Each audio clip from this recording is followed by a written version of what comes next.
वक्त कम है जितना दम है सब लगा दो, कुछ को मैं जगाता हूँ कुछ को तुम जगा दो। Hello everyone, this is Anand Parmar classes and welcome to all of you. आज का हमारा टॉपिक है मेकिंग ऑफ कॉन्स्टिट्यूशन, यानी कि हमारा संविधान का निर्माण कैसे हुआ। दोस्तों, पुराने वीडियो में हमने हिस्टोरिकल बैकग्राउंड डिस्कस किया था।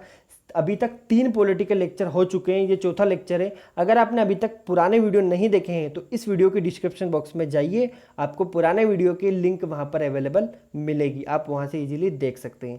आज का टॉपिक हम स्टार्ट करते हैं मेकिंग ऑफ कॉन्स्टिट्यूशन। बात कुछ उन दिनों की है जब 1895 में बाल गंगाधर तिलक द्वारा स्वराज प्रपोजल के माध्यम से पहली बार भारत में संविधान की मांग रखी गई थी। और उसी के बाद में 1922 में महात्मा गांधी जी ने भी यह कहा था कि इंडियंस अपना कॉन्स्टिट्यूशन स्वयं बनाएंगे। ठीक है ना। और जो डेट हमें फाइनली अब याद रखनी है वो है 1934। क्यों? क्योंकि एम.एन. रॉय ने पहली बार कॉन्स्टिट्यूएंट असेंबली होनी चाहिए, ये वर्ड इसमें कॉइन किया था। और इसी के बाद में 1935 में इंडियन नेशनल कांग्रेस ने ऑफिशियली कॉन्स्टिट्यूएंट असेंबली की डिमांड रखी थी। प्रीवियस एग्जाम्स में 1934 वाला क्वेश्चन बहुत बार पूछा गया है, तो आपको ध्यान रखना है कि एम.एन. रॉय ने 1934 में कॉन्स्टिट्यूएंट असेंबली की डिमांड रखी थी। ओके।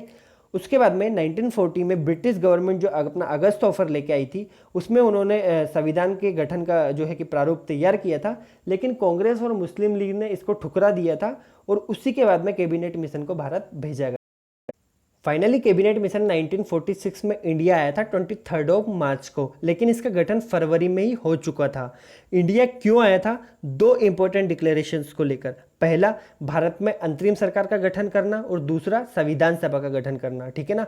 टोटल 3 मेंबर्स थे। पहले थे पेंथिक लॉरेंस जो खुद चेयरमैन थे, दूसरे थे स्टेफोर्ड क्रिप्स और तीसरे थे एबी अलेक्जेंडर। ठीक है ना। तो जो अंतरिम सरकार का जो गठन हुआ था 1946 में, वो कुछ इस तरह हुआ था कि जो कैबिनेट मिशन है उसने मुस्लिम लीग की सेपरेट पाकिस्तान की जो डिमांड थी उसको पूरी तरह ठुकरा दिया और उनके सामने एक नया प्रपोजल रखा था कि हम एक अंतरिम गवर्नमेंट बनाएंगे जिसमें टोटल 14 मेंबर्स होंगे, जिसमें 6 लोग कांग्रेस से रहेंगे, 5 मुस्लिम लीग से रहेंगे और 3 अन्य लोग रहेंगे। ठीक है ना। लेकिन मुस्लिम लीग ने जो है कि ये प्रपोजल मानने से मना कर दिया और उन्होंने जो है कि सरकार में शामिल होने से मना कर दिया। फिर जो वाइसराय है उसने 12 अगस्त 1946 को नेहरू जी को कहा कि आप सरकार बनाइए। ठीक है ना। उनको इनवाइट किया। फिर लेकिन इसके विरोध में जो मुस्लिम लीग है उसने 16 अगस्त को डायरेक्ट एक्शन डे भी मनाया था। ठीक है ना। और फाइनली 2 सितंबर 1946 को नेहरू जी ने प्रधानमंत्री के रूप में शपथ ले ली थी। फिर जब शपथ ले ली, जब इंटरिम गवर्नमेंट फॉर्म हो गई, उसके बाद में फिर मुस्लिम लीग ने भी इसमें एंट्री चाही, तो फिर 5 मेंबर्स के साथ में फाइनली 26 अक्टूबर 1946 को मुस्लिम लीग ने जो है कि 5 मेंबर्स के साथ इसमें एंट्री कर ली थी। जब पहली अंतरिम सरकार बनी थी 1946 में, उसके जो अध्यक्ष थे वो थे लॉर्ड माउंटबेटन। ठीक है ना। वाइसराय जो होता था वो इसका अध्यक्ष हुआ करता था। जो जवाहरलाल नेहरू जी थे वो इसके वाइस प्रेसिडेंट थे। ठीक है ना। पहली अंतरिम गवर्नमेंट में ये चीज़ ध्यान रखना है। जब आफ्टर इंडिपेंडेंस जो दूसरी अंतरिम गवर्नमेंट बनी थी उसके जो अध्यक्ष थे वो कुछ समय तक, यानी कि 15 अगस्त 1947 से 20 जून 1948 तक तो माउंटबेटन रहे हैं। और जो सी राजगोपालाचारी जी हैं जो कि तमिलनाडु के फॉर्मल चीफ मिनिस्टर भी रह चुके हैं, वो 20 जून 1948 से 1950 तक रहे हैं। ठीक है ना। इसके प्रेसिडेंट रहे हैं। कुछ इंपॉर्टेंट इसमें मेंबर्स थे, जैसे कि जवाहरलाल नेहरू जी जो कि प्राइम मिनिस्टर्स थे, फॉरेन अफेयर ये संभालते थे। वल्लभ भाई पटेल होम मिनिस्टर रहे थे। फूड एवं agriculture minister doctor Rajendra Prasad रहे थे। और जो अबुल कलाम आज़ाद जी है वो एजुकेशन मिनिस्टर इसमें रहे थे। फाइनली फिर कॉन्स्टिट्यूएंट असेंबली फॉर्म हुई, संविधान सभा का गठन किया गया। ठीक है ना। नवंबर 1946 में। तो इसका कंपोजिशन क्या था, आइए हम लोग देखते हैं। इसका जो कंपोजिशन है वो कुछ इस तरीके से था कि जो ब्रिटिश इंडिया था वहाँ से 296 मेंबर्स लिए गए थे और प्रिंसली स्टेट से 93 मेंबर्स लिए गए थे, यानी कि टोटल 389 मेंबर्स इसमें थे। और जो ब्रिटिश इंडिया है इसको भी बाइफर्गेट किया गया था, यानी कि जो ब्रिटिश प्रोविंसेस थे वहाँ से 292 मेंबर्स थे और जो 4 ब्रिटिश कमिश्नरीज थी वहाँ से एक मेंबर्स था, यानी कि टोटल 4 मेंबर वहाँ से थे। और ब्रिटिश प्रोविंसेस में से भी जनरल 213 मेंबर्स, सिख के 4 मेंबर और मुस्लिम 79 मेंबर्स। तो इस तरीके से पूरा ब्रिटिश इंडिया के 296 मेंबर थे जिनको सभी इलेक्टेड होते थे। और जो प्रिंसली स्टेट के मेंबर्स हैं ये सारे के सारे नॉमिनेटेड होते थे। तो ये इसका कंपोजिशन हमने देख लिया। फिर हम देखते हैं कि जो बी आर अम्बेडकर है, भीमराव अम्बेडकर, जिनका जन्म महू में हुआ था, उनको फादर ऑफ कॉन्स्टिट्यूशन कहा जाता है। ठीक है ना, पूरा का पूरा संविधान उन्होंने ही बनाया है।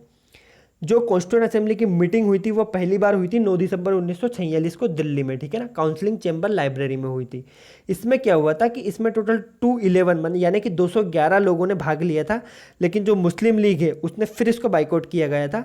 और जो फिर एक जो इनके सीनियर मोस्ट मेंबर्स थे, सच्चिदानंद सिन्हा, डॉक्टर सच्चिदानंद सिन्हा, इनको इसका अध्यक्ष चुना था, लेकिन अस्थायी। तो ध्यान इसमें यह रखना है कि ये एक अनपॉपुलर नेम है सच्चिदानंद सिन्हा, क्योंकि एक्चुअल में हमको राजेंद्र प्रसाद तो याद है, लेकिन ये नहीं याद है कि सच्चिदानंद सिन्हा को 2 दिन के लिए अस्थायी अध्यक्ष चुना गया था, है ना। फिर 9 दिसंबर को सच्चिदानंद सिन्हा को चुना गया था। फिर उसके 2 दिन बाद में फाइनली स्थायी जो मेंबर चुना गया वो चुना गया राजेंद्र प्रसाद को 11 दिसंबर को। ठीक है ना। फिर इसी के बाद में जब इंडिपेंडेंस हो गया इंडिया, तो 299 टोटल इसके मेंबर्स हो गए। इसमें टाइम कितना लगा, तो 2 वर्ष 11 महीने और 18 दिन। ये आपको टाइम पीरियड ध्यान रखना है कि हमारा जो कॉन्स्टिट्यूशन है उसको बनाने में 2 ईयर 11 मंथ एंड 18 डेज लगे हैं। फाइनली 26 ऑफ नवंबर 1949 को हमारा कॉन्स्टिट्यूशन है जो है बनकर तैयार हो गया, और 26 जनवरी को हमने इसको लागू कर दिया। ठीक है ना।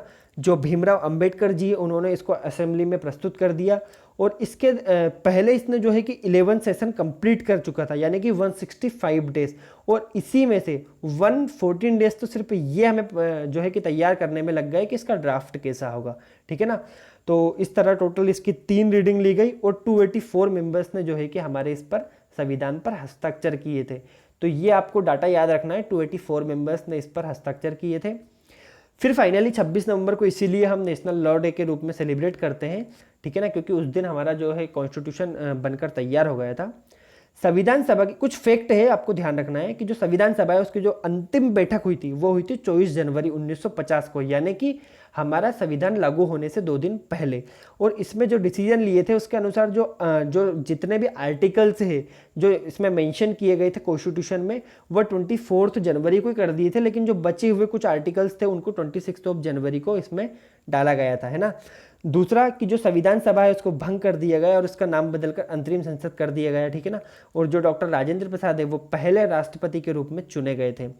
फिर फाइनली जो राष्ट्रगान है उसको हमने एडप्ट कर लिया गया, और फिर 24 जनवरी को राष्ट्रगीत जो वंदे मातरम है उसको एडप्ट कर लिया गया। तो ये सारे के सारे फीचर्स इसमें हमने देखे हैं मेकिंग ऑफ द कॉन्स्टिट्यूशन में। दोस्तों आई होप आपको ये लेक्चर पसंद आया होगा। अगर आपको हमारा लेक्चर पसंद आया है तो please like, share and subscribe. Thank you so much.